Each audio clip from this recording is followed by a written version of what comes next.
Oh. It gets a little weaker every time. Yeah, we mentioned that last week. Hello, welcome to the Fix It and Post podcast. My name's Josh, I'm Kevin. and this week we decided that we're gonna do our top 3 shots in movies.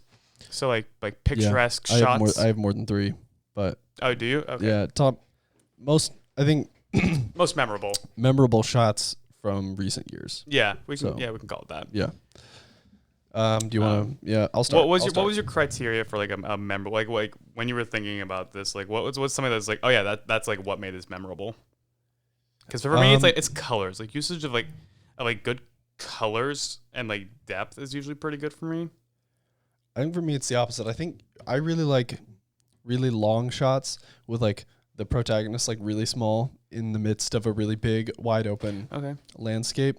Like really extreme senses of depth and in a shot. I really like. Which I'm actually looking at like a bunch of the shots that I picked. And Are they all that? They're all that. Yeah. Like it's actually kind of interesting. It's like the protagonist in the foreground really tiny and then something huge expanding out in front of him. Okay. Yeah. So yeah, one of my this whole movie is full of awesome shots, but Arrival, which I mentioned that last week actually. Really? Movie, yeah. We talked about it for a second last week. I love Arrival. Arrival's a fantastic movie. It's one of my favorite movies ever. And so like this shot right here, Yeah. you know, she's all the stuff inside their spaceship is awesome. Like that big. I also really like silhouettes. I'm a slut for a good silhouette shot. So That's a sentence. Yeah, and this movie has a bunch of them. Yeah. Just all these like. Yeah, It's it's such a good movie. It's like it's really good on the second watch as well. That's what we were It's talking so about last week. rewatchable. Literally, like this is like exactly what I want in a movie. Everything, you know. And like it has such like a good It's like great. thing of language. It's an like- awesome concept. It's like emotional. The acting's awesome. The cinematography's awesome. I was actually just recently listening to Achievement Hunters podcast. And they were talking about the movie Arrival, and they're talking about how like it's a good movie because it's one of those movies that like gets pushed into like the blockbuster and like the writers and stuff, and usually gets scrapped, but they decide to make it. Yeah. Because its concept is just so like, oh, what if we took language? Like, what is a question? Mm-hmm. And I was like, that's an interesting way of looking at it. And it's like, yeah, it's such a good movie. It was definitely one of the best movies that's come out. I watched it on a plane for the first time. That was a mistake. That was a huge mistake. Yeah. You missed out. I saw it in theaters like a man. Fuck you. Yeah. Anyway, that whole movie's full of awesome shots. Denis Villeneuve can get it. Yeah. What about you? What's a memorable shot that you have? So I'll start with Aladdin. Not one specifically, I don't think. It's new just one. like, the new Aladdin. Recent years, Yeah, we're doing it the last 5 years. And just like any like the shots of like the city in general, I don't know. I just like, it was a really pretty landscape. Can you pull up an example? Because I haven't seen it. I can, yes. It was just like good coloration and good like use of like the landscape and stuff. And I don't know, like I'm a slut for colors and like good like rich colors and stuff. Oh, for colors. Yeah. Okay. So yeah. So just showed him a photo of like the huge city and everything. Yeah. Okay. And the nice waterscape. I love water. Water. I don't know. It just like water's so pretty to me. I could sit by a river all day and be fine. Okay. Yeah. What about you? What's your little second Sorry, one? I'm kind of sick, so I'm gonna be coughing. You have Corona? I have Corona. Fuck. Yeah. I am So also another one- coughing a lot. Another one recently. that's come out recently, an animated film. Can you guess what it is? How recently? Last couple years. Incredibles 2? No. Spider-Verse. Oh, Spider-Verse. Yeah, that's another, fair. Another awesome shot. The money Miles, shot. yeah. And another one, the one where he's upside down. The buildings are upside down, and he's falling upward towards it, and the soundtrack is playing, and it's "What's Up, Danger," and he's Just also like just becoming awesome at being Spider-Man. from a storytelling standpoint, it's just such a good shot Just to all the establish that like culmination, he's yeah. flipping his world upside down, Yeah, and it's just yeah. really, really awesome Oh, shot. that's a good shot. Wow. That whole movie's also full of incredible shots. Yeah, and the art style the art style is so good. Yeah, I love it. That's so good. And that's one of my favorite movies the past 5 years, actually, probably. Another one, I would say that as well. Another one where really tiny, focal point in this midst of this huge thing. What did you think of Penny Parker and that? Everyone flipped their shit for Penny Parker. Was she the Japanese one with the robot? Yeah, I don't care. Yeah, I was like, I liked Nick Cage. Nick Cage, I liked Spider-Man Noir. Have you played the game? No. So Spider-Man Noir was like one of the best parts about the Shattered Dimensions game. Okay. And he's such a good character, and the fact that they got Nick Cage to do it is so funny. That Rubik's Cube joke is the dumbest joke to date, but it will still make me laugh. It's a good part of that movie. Yeah. All right, what's another one for you? So I got Hacksaw Ridge. I just showed you that photo. It's basically him running into the smoke. I don't know. I really like Hacksaw Ridge. I saw it with one of my best friends who was just joining the military and was leaving in a couple months. So I'm a little bit, emotionally, I was there for it. Yeah. And just the coloration they use in that movie is really good, and it's very realistic, I feel like, and it's very like emotional and intense, and just that scene, like people just get shot left and right, and then just him running into the battle, into the smoke, is just, it's composed very beautifully. And like the photo I showed you, I think is colorized a little bit, so they touched up a little bit, but like just overall, I've seen that one as like used as the poster and stuff like that for the movie. So. It's one of the best shots in the movie. Yeah. Also, a good shot was when they're like lowering people off of the side of the mountain. Yeah. Mm-hmm. That's a really powerful shot, and there's just so much emotion behind it as well. It's just like, if you've seen the movie, it's just like like a gut wrenching moment. Mm-hmm. So. Yeah. What about Hacksaw Ridge? You haven't seen Hacksaw Ridge, right? No, I have. Oh, you have? Okay. Yeah, it's pretty good. I liked it. Yeah. Let's see, another one that's come out. Well, okay, let's see. This we talked about 1917 a lot, and it's also, we've never talked about that movie once. Yeah. And it's kind of, obviously the whole movie looks like it's one shot, so I'm not just gonna say the whole movie, but the scene where he's in like I don't know if it's a church or after he's met with the woman and her baby, and there's like that moment of peace, and then he runs back out and he's like running through the flares and everything's like yellow, and the flares are zooming overhead. That's a particularly, and then he goes into the water. Yeah, that's a particularly beautiful section of the movie, to me. Like this part right here. Yeah. That's a particularly it's vivid. It was very pretty, yeah, and surreal kind of part of it. So silhouettes, man. Silhouettes, man. I'm a slut for a silhouette shot. And interesting lighting. Like it's not so much color really. It's just like stylization. Yeah. Like that's why I really liked Mandy, because like every shot was just so stylized. What a fucking weird movie. Go listen to our podcast on Mandy if you want to go on an acid trip. But like every shot of that movie was like doing it for me. Yeah. Because I just really like interesting, stylized shots. Okay. So before we get to our last ones, I want to do an honorable mention, because I really fuck with this one and we can't use it because it's not in the last 5 years. But Finding Nemo. Finding Nemo. I know it's an animated movie, but interesting pick. Please. Listen. So what's your case? I love water, as mentioned previously, and that shot of just like the huge open ocean and like the bottom left, just like the coral reefs and just like how pretty it is and all the colors and everything. It's just very pretty, and they have like a sense that it's like, it makes you like really realize how big the ocean is in that movie. And I don't know, it's a very pretty shot, and it was good cartoon. Cartoon? No, it's not a cartoon. Is it a cartoon? I don't really know. Animated film. Are animated movies cartoons? Answer in the comments. We don't have any comments. We have one comment, and it's comments. Bots. It's just bots. All right, you did. So you have your last one. Yeah, I only did 3. You're an overachiever this week. I'll go for another one, and then we'll get your last one. So yet another shot of a tiny little person in the midst of a huge. Okay, hold on. Scheme. All right, give me a hint. Let's see if I can guess what movie. It's very recent. We've definitely talked about this movie before. Dark Knight. There are beautiful shots in The Dark Knight, but no.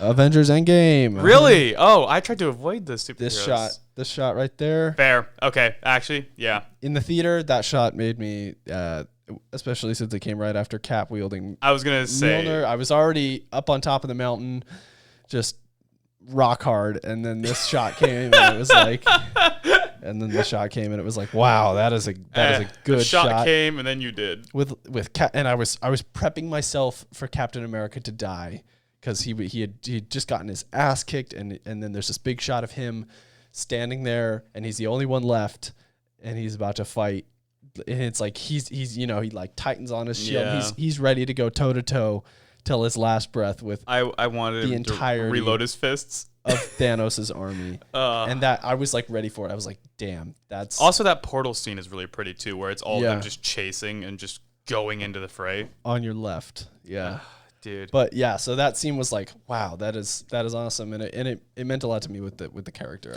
just because I really like Captain America, and it was like he's ready to like he's ready to he knows he's lost, but he's gonna fight till the end anyway. Endgame is one of those movies that actually only works if you like devoted a lot of time into like developing connections with these characters. Oh, for sure. I mean, there's no way it would work on its own. Like people are like, oh no, they did such a good job of like explaining everything. Like, yeah, they explain it, but you don't have the emotional connection of following. I recognize that it's not the best movie ever. And there's plot holes and things like that, but it worked really well for me, and specifically that one shot worked really well. Yeah, for me. no, so that the entire second half of that movie was honestly just gorgeous. Like in my opinion, so I wanted to include it. Yeah, that's fair. Yeah, that's good. I'll do another honorable mention then, I guess. Okay. I guess it's part of it. Black Panther. Which shot? Any Wakanda shot, honestly, like just like the city. Mm-hmm. I don't know. I'm nature, water, all the waterfalls, everything in the movie is just gorgeous. Honestly, like. Except the fight scenes. Well, okay. The nature in the background, gorgeous. Yeah. And then the fight scenes are blurry. Well, this Black Panther. You're not supposed to see. Yeah, okay. All right. Sorry. Just two rubbery black blobs punching each other. Yeah. But anyway, do you want to hit your last one? So I've talked about this one before. It's one of my favorite shots of cinematic history in a very long time. It's the scene in Star Wars, which The Last Jedi, which is an awful movie except for the hyperspace jump when the ship rams through the other ship, and it's just dead silence, and it's just black and white and gray, and that's it. And it's so pretty, and obviously this one right there. Yes, and obviously like the sound not being there helps it a lot, but just like. Everything leading up into it, and then like the sound design or lack thereof sound design for it, and just like the light and how the light is like refracting off of everything and just spreading out into the empty space. It's just so pretty, so gorgeous, so organic, and I am here for it. And it edged me, and I was there. It edged you. It was. Oh my God. Well, nothing else in that movie was doing it for me really, except so. I would also like to rescind my statement that I made during the fight scenes podcast of how good, like there was like decent choreography. I recently watched another movie on how shit the choreography was, and I was like, oh God, how did I not notice that? For Last Jedi? Yeah, the throne room scene. Yeah, where I was like, it's not that bad. It was like they choreographed it, and you guys were like, no, it's fucking awful. And I was like, I don't know, it's fucking awful. It's awful. Yeah. I would like to rescind that statement. I watched the video, and this guy just stabs the ground for no reason, and I'm like, that's actually a good point. What the hell is just like randomly? Why did you do that? Yeah, why you do that? Why you stab a ground? What did the ground do to you?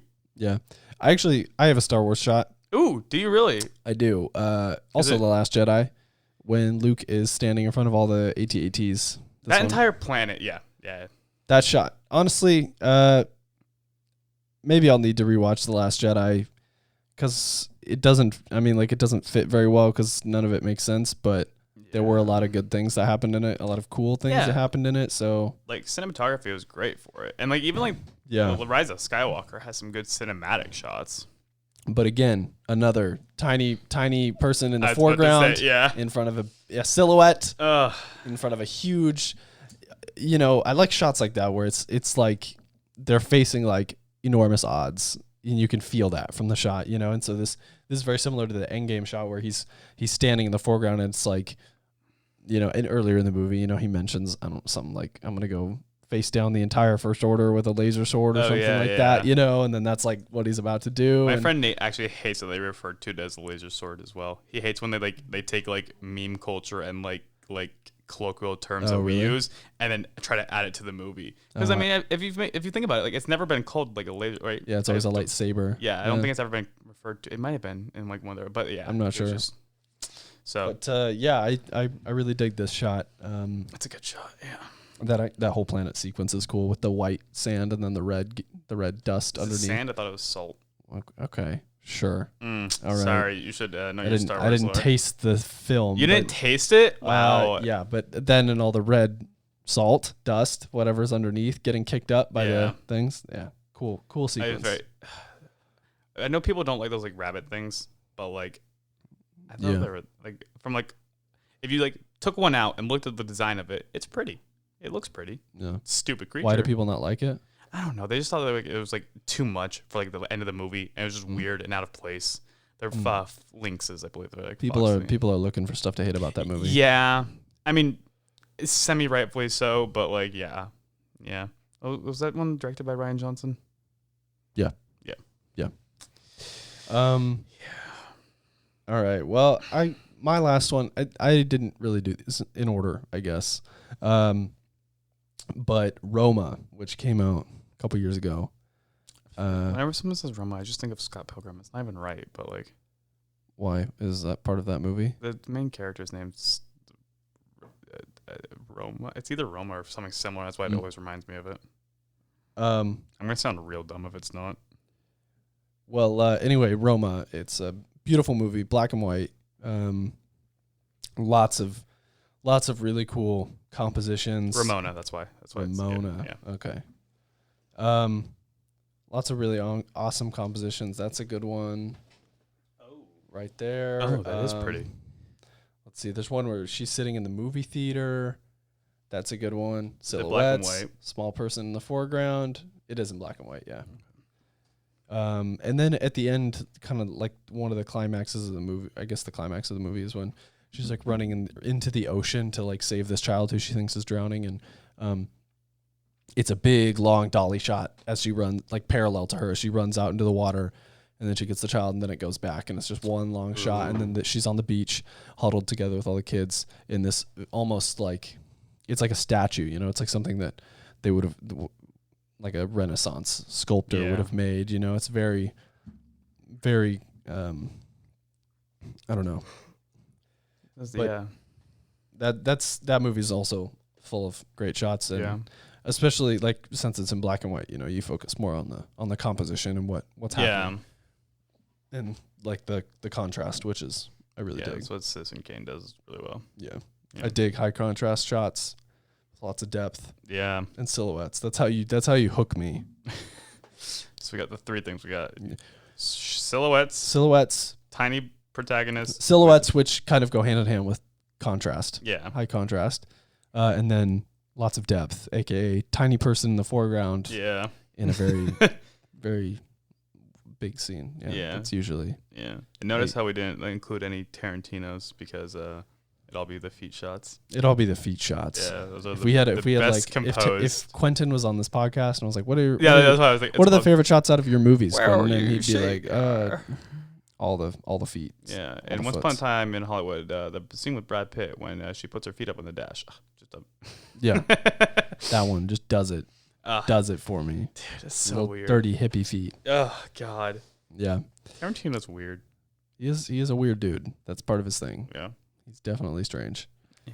Makes great movies though. Yeah. Yeah, I guess I should have saved mine for in order. I would say out of all of these, like overall, I would say that Arrival is my favorite out of cinematography wise. That's fair. Arrival is a great movie. If you haven't seen Arrival, go see Arrival and then watch it again. I'm not really sure which one of these shots though would be my like all time, like if that was my favorite out of all of them. You know, if I had to pick one to be my wallpaper or something. Oh yeah. Actually, at my computer at work, I have all of these set to be my wallpaper. They're like they rotate every day. So you literally can't decide. Yeah, so I really can't pick. But oops, hit the table. Anyway, do you have any other honorable mentions or? I don't know. I feel like superhero movies are easy because like they go for that. That's like how they kind of like sell it. But like, and I almost feel like that's cheaper because it's CGI. Which, I mean, you know, I brought up that Captain America shot. Fair, I brought up the Endgame or the. No, but CGI is art though. Right, it's like, you still it's like an artist it. painting You still have to compose exactly, it. Yeah. But, and it's not fluid motion and stuff, so it's not like cheating because it's actually just like the image. But it is. It almost. I don't know if it feels easier to create something that catches your eye when it's full of imaginary things, you know, when it's full of I think it's harder giant Star Wars robots or giant but it's mixed in with actual practicals. So I think that's harder because it's like you have to have all the focusing correct and everything, and you have to like make sure it looks like in place. Yeah, so it's definitely like it's still a balancing act. Yeah. It's not easier. Oh it's God, just, no. It feels, if anything, it's more complicated. But you know, it's almost like, since you know that they could tweak it and get it as perfect as they want for up until the movie comes out, you know, it's like with it's like Life different. of Pi, that like down shot of the. I just wanted to bring up Life of Pi. It's but like, I mean, you know, with a practical shot, it's like, well, you get it when you're shooting on set, and then that's what you have to work with. You know, it's not like you can. And I mean, obviously they can edit and modify a whole bunch of stuff to make it exactly what they want, but it doesn't feel like more like a living piece of art. Whereas these shots from, you know, Endgame or Last Jedi, it's like, you know, they tweaked those hundreds of times to get them exactly right. Whereas a shot like 1917, it's like, well, they had to get it, you know, while they were on set, and then they could, you know, sweeten it. They could change it a little bit to make it do what they want. Yeah. And like, I don't know, for like mine, like I don't know which one I would pick, because like I really like the Star Wars one, but at the same time, I think it's just enhanced by the sound. Mm-hmm. And so I think it's more of like the lack of sound. Yeah, lack of sound, and like how it's just like so out of place. So I don't know if it's like actually like the prettiest shot, but and it probably stands out even more because that's something that you generally never see in a movie like Star Wars. Yeah, something so stylized like that. Well, and like with like the first the first movie, or one of the prequels, my friend Nate, his favorite sound design and like scene in like Star Wars is the one where they're shooting the bombs into the asteroids, and it hits and then the sound goes off. And so it's like a delayed sound in space, and he's so for it. And I'm like, yeah, it makes sense, because it's like in Star Wars, the sound design is like one of the hugest things. And it's like when there's the lack of that, or like when you're expecting something to make a noise and then it doesn't, it's subverting your expectations, and it becomes a good shot. And that also just like, I mean, like having a silent portion of your movie feels like something that would be in like, I don't know, you know, like a much more like artsy film, rather than like a big blockbuster. So it is interesting. Usually you don't when let they do the something sound like floor that. Go out, yeah, testing for room tone. Yeah. So yeah. Well, if any of you guys have favorite shots that of recent past or just of all time that you think are just the best, you know, let us know. Yeah. Probably be a little bit short of an episode because it's finals week and we're kind of all dying. So Corona. And of just school's about to get shut down. For sure. Yeah, honestly though, like I think it actually is. Within the next couple weeks, I bet they do it. I think in the next couple of days. There's that meeting tomorrow, so yeah. But yeah, do you have anything else you want to talk about? No, I think that's good. All right. Yeah. It's a little bit short of an episode. This has been Fix It in Post. Yeah. Thanks for listening. Thanks.